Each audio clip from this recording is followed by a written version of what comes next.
All right, let's pick up where we left off. Let's do some more integration by substitution examples. But this time, I'd like to do a couple of definite integrals. So we are going to try to find the antiderivative, but because this is a definite integral, technically what we're doing is we're finding the area under the curve from x equals 0 to x equals 1. So we're still going to go through the same process of our u substitution. We're just going to have one extra step at the end. We're going to have to plug in those bounds of integration and subtract them. All right, so step 1, pick something to be your u. I would pick the 1 plus 3x. That's my inside function. Then I'm going to compute my du, and the derivative of 1 plus 3x is 3. So du would be 3 dx. Solve for dx by dividing both sides by 3.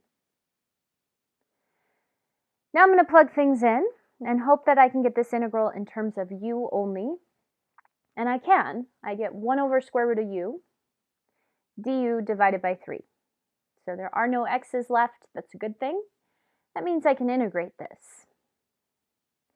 Now, I didn't write down those bounds of integration on purpose. And what I'm talking about here is the numbers. The 0 and the 1 are my bounds of integration.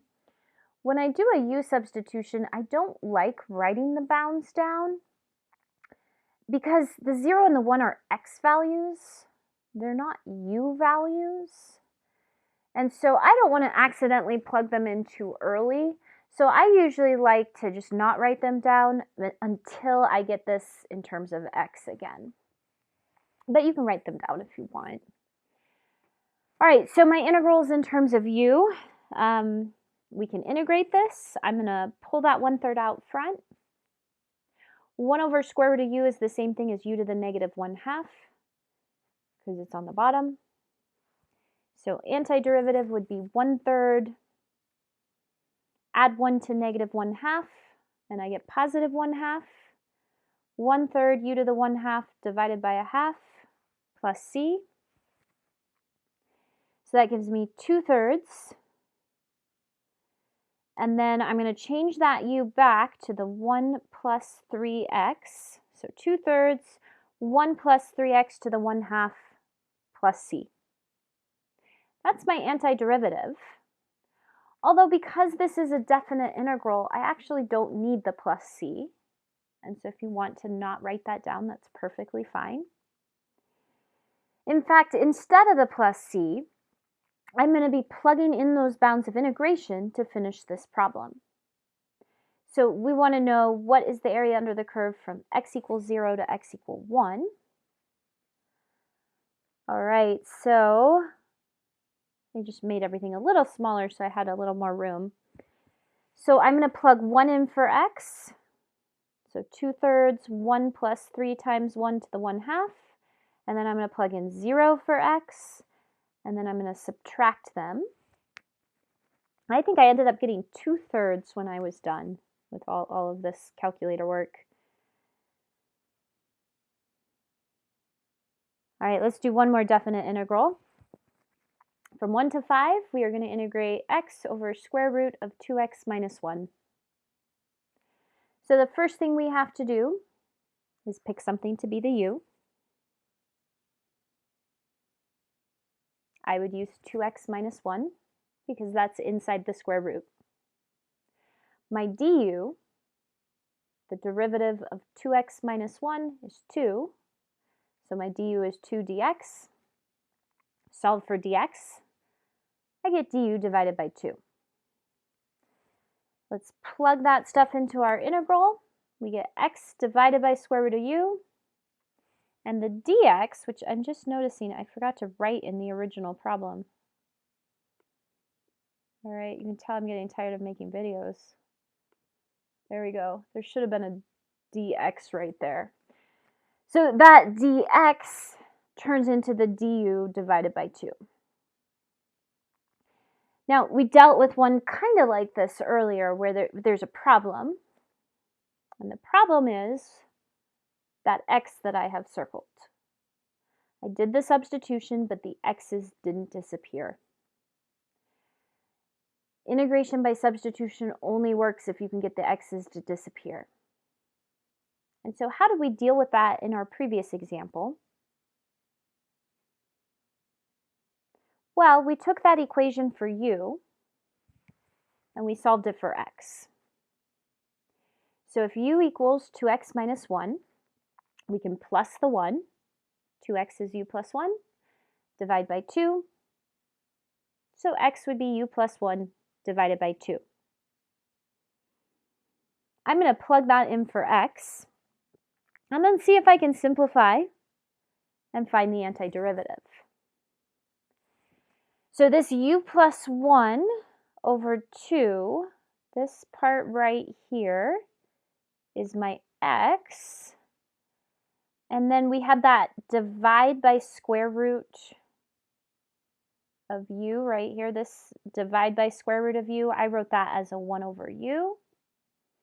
And then I still have this du over 2.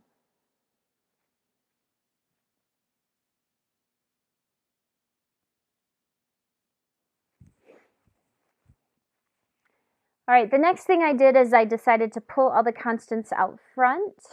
And my constants are, I have a 2 on the bottom here, so that's like a 1/2.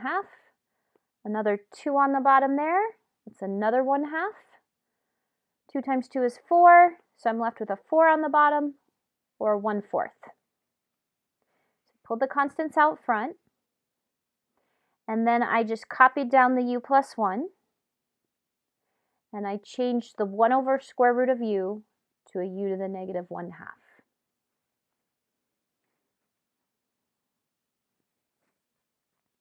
Now there's no product rule for antiderivatives, so I'm going to have to continue simplifying. There's no product rule for antiderivatives, but I can distribute the u to the negative 1/2.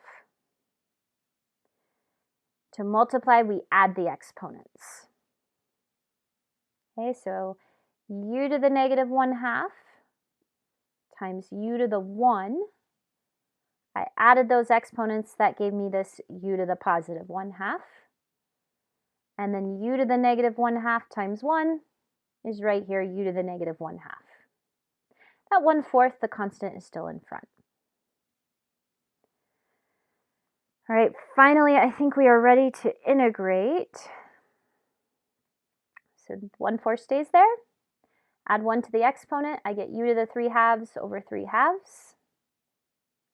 Second term, add 1 to the exponent, I get u to the 1/2 over 1/2. Copy dot flip.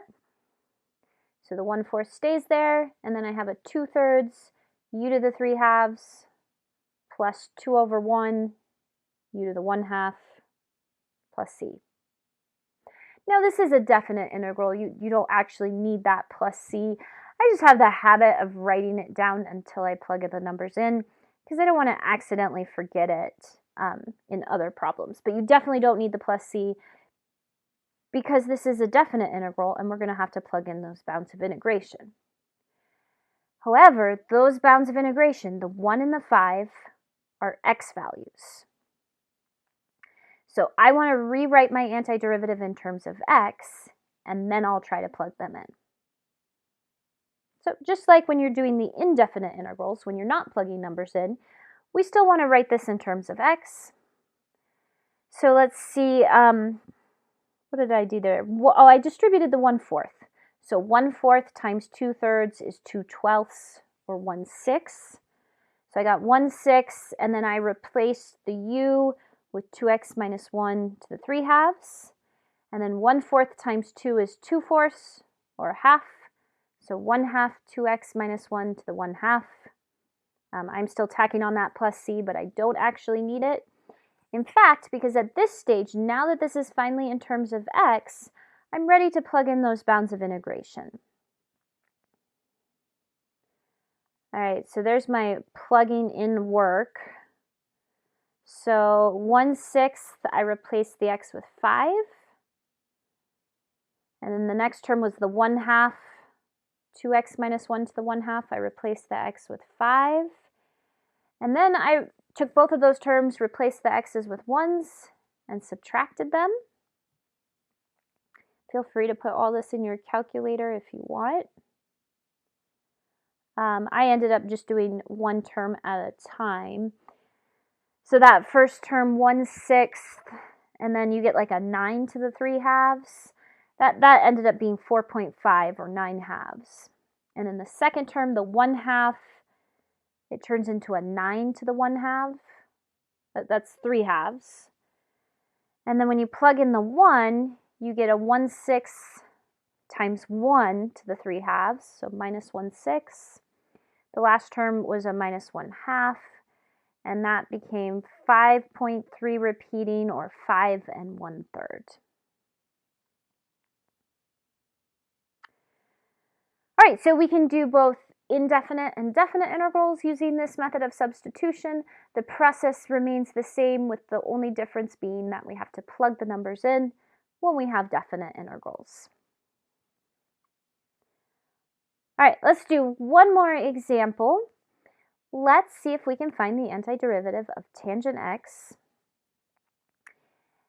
And so what I'm going to do is I'm going to use the method of substitution to find this antiderivative.